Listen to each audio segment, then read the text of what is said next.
شوہر کی اطاعت کن چیزوں میں ضروری ہے؟ میں نے ایک حدیث سنی ہے کہ رسول اللہ صلی اللہ علیہ وسلم نے فرمایا، اگر شوہر بیوی کو حکم دے کہ یہ پہاڑ ہلاؤ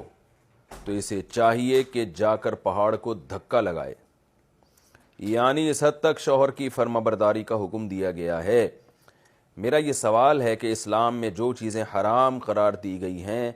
اگر اس میں شوہر عورت کو حکم دے اور عورت اس کا حکم نہ مانے، اسی طرح اسلام نے کوئی چیز جائز قرار دی ہے جیسے کھانا پینا یا سونا یا جاگنا یا رشتہ داروں سے ملنا، اگر شوہر ان چیزوں میں سے کسی کے بارے میں حکم دے کہ آپ والدین کے پاس نہ جاؤ یا میری مرضی سے سو اور جاگو بغیر کسی وجہ کے، تو ان چیزوں کے بارے میں کیا حکم ہے؟ یہ جو آپ نے حدیث بیان کی ہے نا کہ پہاڑ کو حکم دے کے ہلاؤ، تو میرے علم میں ایسی کوئی روایت نہیں ہے، کوئی ایسی حدیث نہیں ہے۔ باقی یہ کہ شوہر بیوی پر لازم ہے کہ شوہر کی اطاعت کرے۔ اطاعت ناجائز باتوں میں نہیں ہوگی، پہلے تو یہ سمجھ لیں۔ شوہر کہتا ہے پردہ نہیں کرو تو پھر بیوی پر لازم نہیں ہے کہ وہ پردہ نہ کرے، بلکہ اس پر لازم ہے کہ وہ پردہ کرے۔ باقی جائز چیزوں میں شوہر کی اطاعت، ان جائز چیزوں میں جن میں اگر اطاعت نہ کی جائے تو شوہر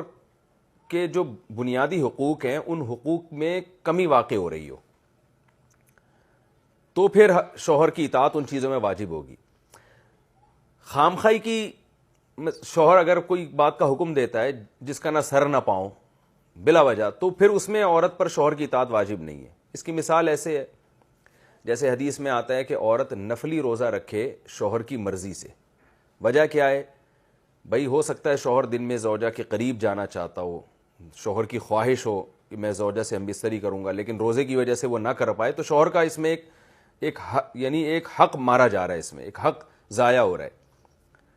تو جب شوہر گھر پر ہو تو نفلی روزے سے روک سکتا ہے، اس لیے فقہاء نے لکھا ہے، کیونکہ شوہر ہو سکتا ہے دن میں زوجہ کے قریب جانا چاہتا ہو، لیکن شوہر اگر سفر میں ہو تو فقہاء کہتے ہیں پھر وہ بیوی کو نفلی روزے سے نہیں روک سکتا، اس لیے کہ اب اس کے روزہ رکھنے نہ رکھنے سے تمہیں کیا نقصان ہو رہا ہے۔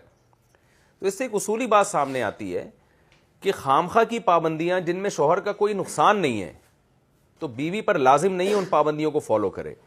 وہ پابندیاں کہ جن کو فالو نہ کرنے سے شوہر کا نقصان ہو رہا ہے، کوئی حق مارا جا رہا ہے اس کا، تو پھر ان پابندیوں پر وہ لازم ہے کہ مثال کے طور پر عورت نفلی روزے رکھ رہی ہے اتنی زیادہ کہ وہ کمزور ہو رہی ہے، بچے نہیں پال پا رہی صحیح طرح سے، اس میں شوہر کا نقصان ہے، بھائی اس کے بچے ہیں، آپ اس کی کیئر نہیں کر رہی ہو، تو پھر یہاں عورت پر نفلی روزہ اس بیس پر بھی چھوڑنا لازم ہوگا شوہر کے کہنے پر۔ وہ دیکھ رہا ہے بھائی کمزور ہو رہی ہے اور پھر دوائیں تو میں نہیں کھلانی ہے اس کو، بچے نہیں پال پا رہی ہے صحیح طریقے سے، یا وہ اتنا زیادہ والدین کے گھر جا رہی ہے جس کی وجہ سے شوہر کی اپنی جو ازدواجی زندگی ہے وہ ڈسٹرب ہو رہی ہے۔ وہ جب بھی آفس سے آتا ہے بیگم صاحب اماں کے یہاں گئی ہوئی ہیں، تو ظاہر ہے شوہر چاہتا ہے، جو نیک میاں ہیں جو میرا بیان سن رہے ہیں ان کی بات کر رہا ہوں، وہ جب گھر آتے ہیں تو وہ چاہتے ہیں بیگم صاحبہ ہوں، مسکراہٹیں بکھیر رہی ہوں ہمارے سامنے، اور جو دن بھر کی تھکاوٹ ہے ہم جب بیگم سے گپ شپ لگائیں، اچھی اچھی باتیں، وہ ہماری تھکاوٹ دور کریں گی۔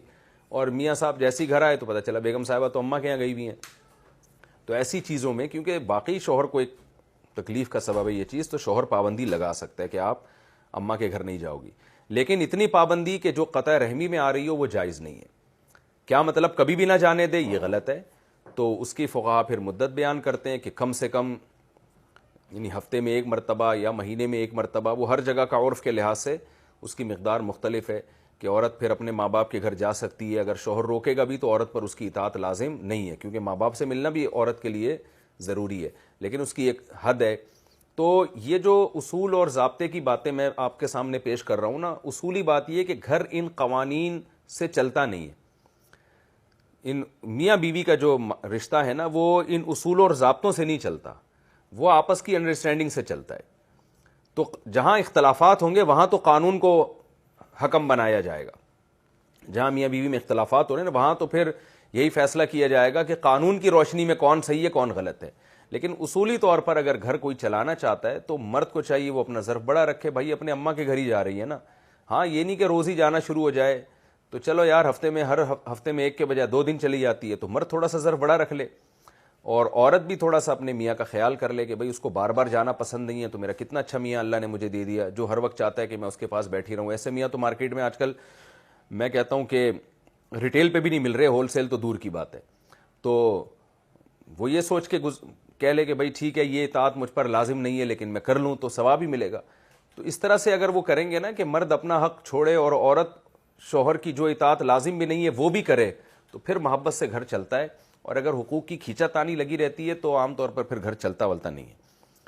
یہ حقوق جو فقہاء نے بیان کیے ہیں نا، یہ جب اختلاف ہو، لڑائی ہو، اس وقت کے لیے بیان کیے. تو جب زوجین اور میاں بیوی کا جھگڑا ہو نا اور یہ فیصلہ کرنا ہو کہ ان میں کون صحیح ہے اور کون غلط ہے، اس وقت قانون کا استعمال کیا جاتا ہے. یعنی شریعت کے قانون کو دیکھا جاتا ہے کہ قانونی لحاظ سے کس کا حق ہے. لیکن نارملی ان چیزوں کو زیادہ فوکس نہیں کرنا چاہیے. نارملی زندگی کوشش یہ کرنی چاہیے کہ مرد جتنا اپنے حقوق چھوڑ سکتا ہے وہ چھوڑے اور عورت جتنا بڑھ چڑھ کر خدمت کر سکتی ہے وہ کرے.